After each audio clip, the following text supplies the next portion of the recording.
चलो चुपचाप रहो। चैप्टर का नाम है धातु एवं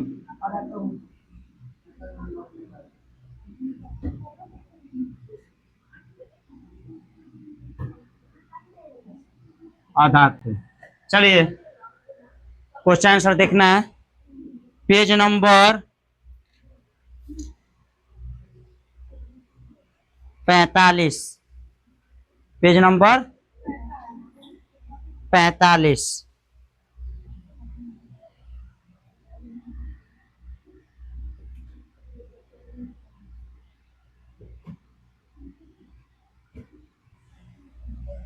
कह रहा है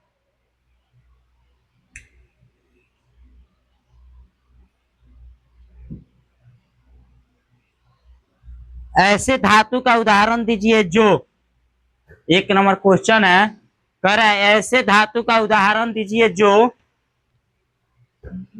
कमरे के ताप पर द्रव होती है। क्या होता है, कौन बताएगा? एक नंबर के ए नंबर, कमरे के ताप को द्रव कौन पाया जाता है? द्रव ब्रोमीन पाया जाता है। क्या पाया जाता है, बोलो? ब्रोमीन। कमरे के ताप को द्रव अवस्था में कौन सा तत्व पाया जाता है? ब्रोमीन। चाकू से आसानी से काटा जा सकता है क्या थी को? लिथियम को। कौन सी होगा? लिथियम। चलिए 2 नंबर क्वेश्चन है, आघातोधर्ष तथा तने का अर्थ बताइए। एक है आघातोधर्ष और दूसरा क्या है? तन्य। 2 नंबर, हाँ 2 गो बाद में बता देंगे। उचाला का उसमें चालो लिखवाए हैं कॉपी में। चल देखिए, कर आघातोधर्ष तथा तने का अर्थ समझाइए। तो धातु जो होता है आघातोधर्ष होता है ना, है? तो आघातोधर्ष किसे कहते हैं?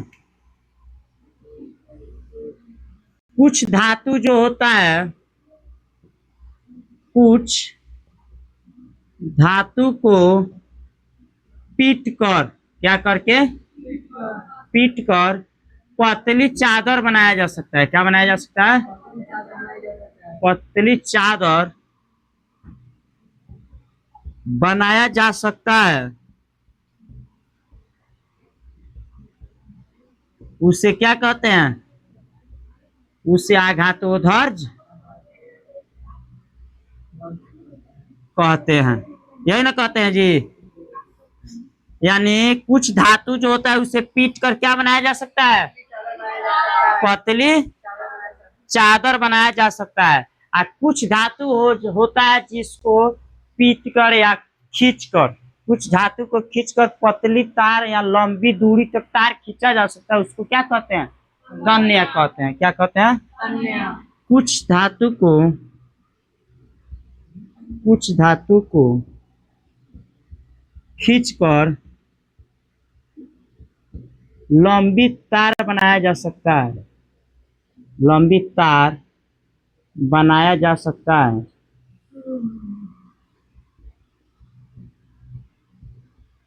उसे क्या कहते हैं? उसे तन्य कहते हैं। क्या कहते हैं? कुछ धातु को खींचकर क्या बनाया जा सकता है?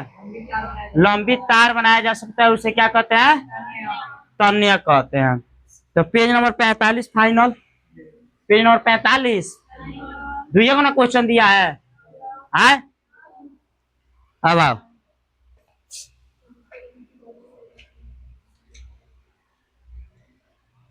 इक्यावन। क्या है? 51 है। कह रहा है सोडियम को केरोसिन में डुबाकर क्यों रखा जाता है? सोडियम को, पेज नंबर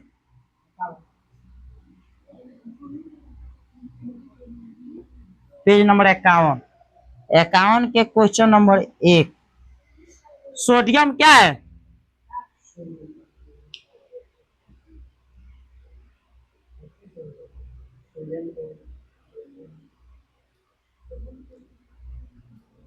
सोडियम क्या है? सोडियम जो है तत्व है, धातु है यानी तत्व है। सोडियम तत्व है। अगर सोडियम को हवा में छोड़ दिया जाएगा, सोडियम को ऑक्सीजन में छोड़ दिया जाएगा, तो सोडियम जो होता है ऑक्सीजन से मिलकर क्या बनाता है?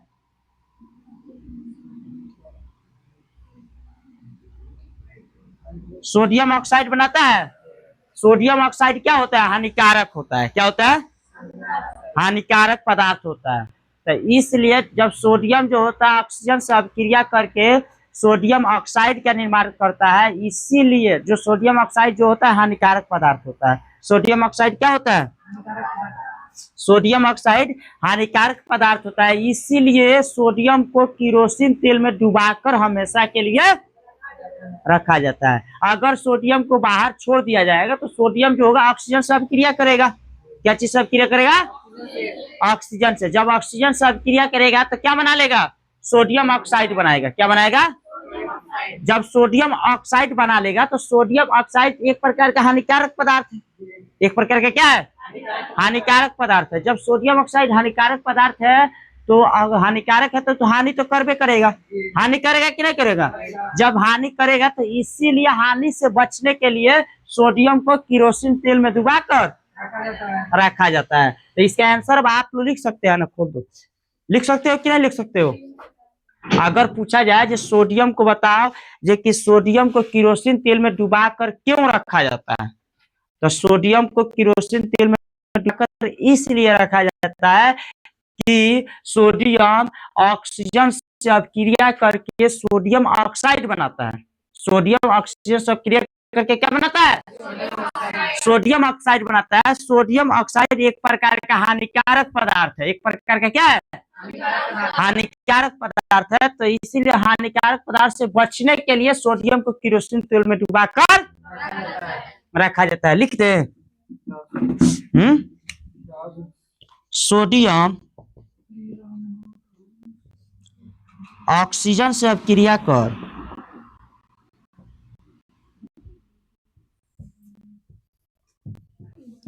ऑक्सीजन से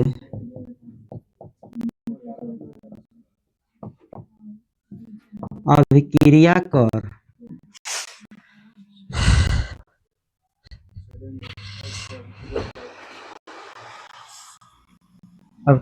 कर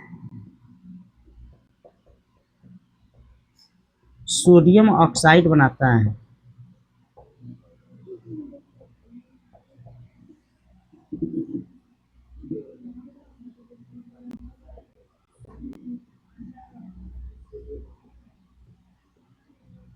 जो हानिकारक होता है।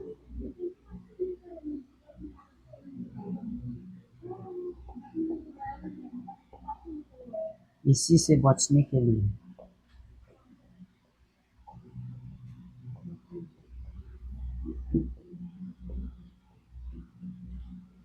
सोडियम को किरोसिन तेल में डुबाकर रखा है।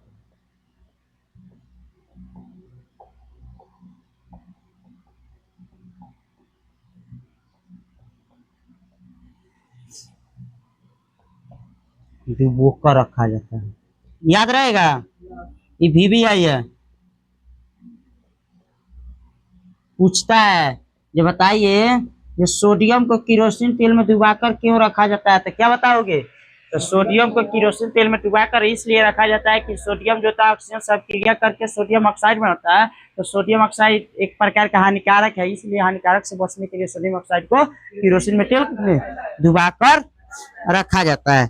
आइए 4 को क्वेश्चन जो दिया है, 2 नंबर क्वेश्चन, इन अभिक्रिया के लिए समीकरण लिखिए। तो 2 और 3 घेर लो, बाद में बता दिया जाएगा। 2 3 4 पर आओ। अभिक्रियाशील धातु को तनु हाइड्रोक्लोरिक अम्ल में डाला जाता है तो कौन सी गैस निकलती है आयरन के साथ? आइए ये देख लिया जाए।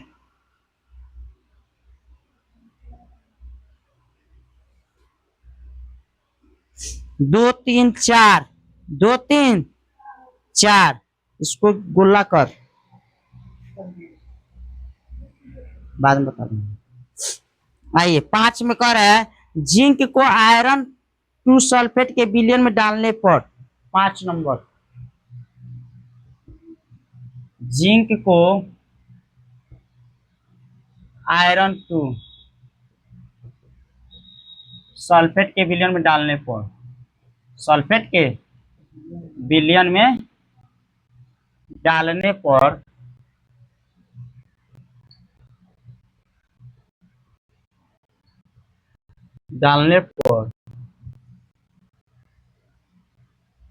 क्या होता है, क्या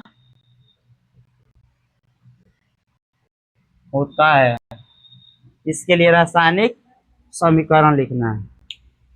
तो जिंक को जब आयरन सल्फेट के विलयन में डालेंगे तो क्या होगा, तो zinc plus iron sulphate FeSO4,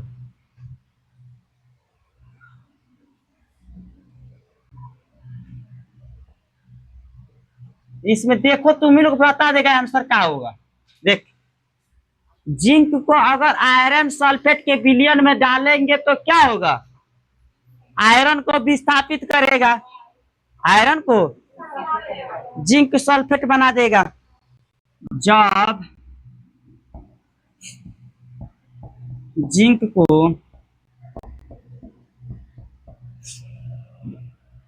iron sulphate के विलयन में डालते हैं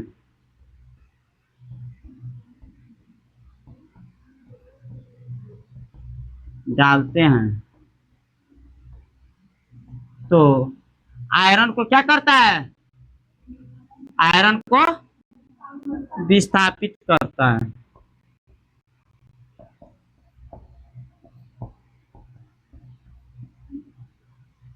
विस्थापित हो गया, 5 नंबर भी खत्म।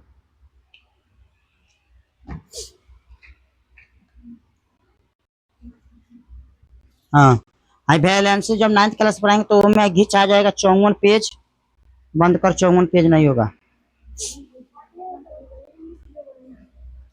और है 51 के बाद 54 ना है, हाँ तो 54 बाद में होगा, 54 के बाद 59, पेज नंबर 59, पेज नंबर 59,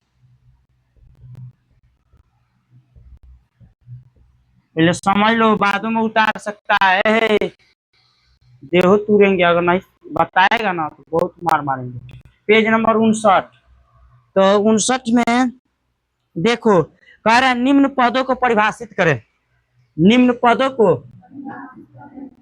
निम्न 1 नंबर क्वेश्चन है, निम्न पदों को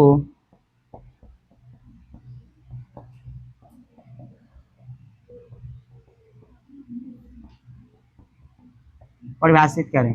1 में दिया है खनिज, 1 में क्या दिया है, 2 में दिया है, 3 में, चलो आ जाओ। खनिज किससे कहते हैं, हाँ कथी, भूमि के अंदर से प्राकृतिक रूप में पाए जाने वाले तत्व या यौगिक को क्या कहते हैं, भूमि के अंदर से, भूमि के अंदर से प्राकृतिक रूप में, किस रूप में, प्राकृतिक रूप में पाए जाने वाले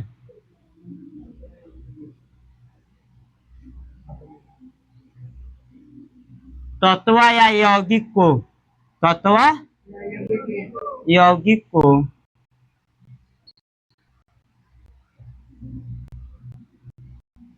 खनिज कहते हैं, क्या कहते हैं,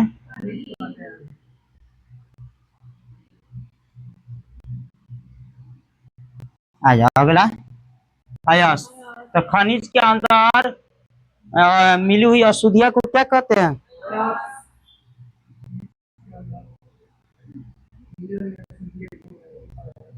खनिज के अंदर मिली हुई अशुद्धि को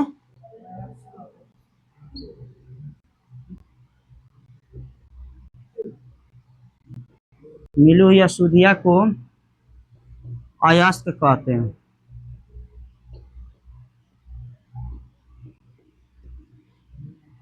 गैंग। तो अयस्क में उपस्थित अशुद्धियां को क्या कहते हैं? अयस्क में उपस्थित अशुद्धियां को क्या कहते हैं?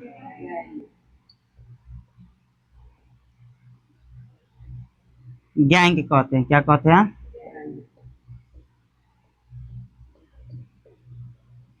गैंग कहते हैं। हो जाएगा ना। अब अगला क्वेश्चन कह रहा है,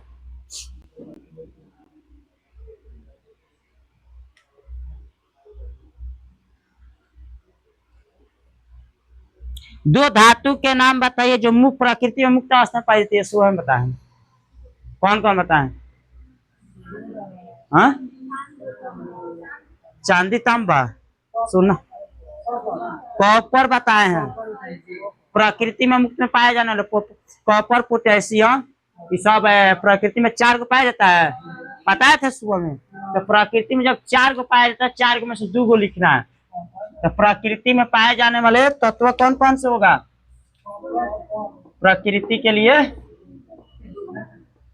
हाँ, एगो कॉपर हो गया,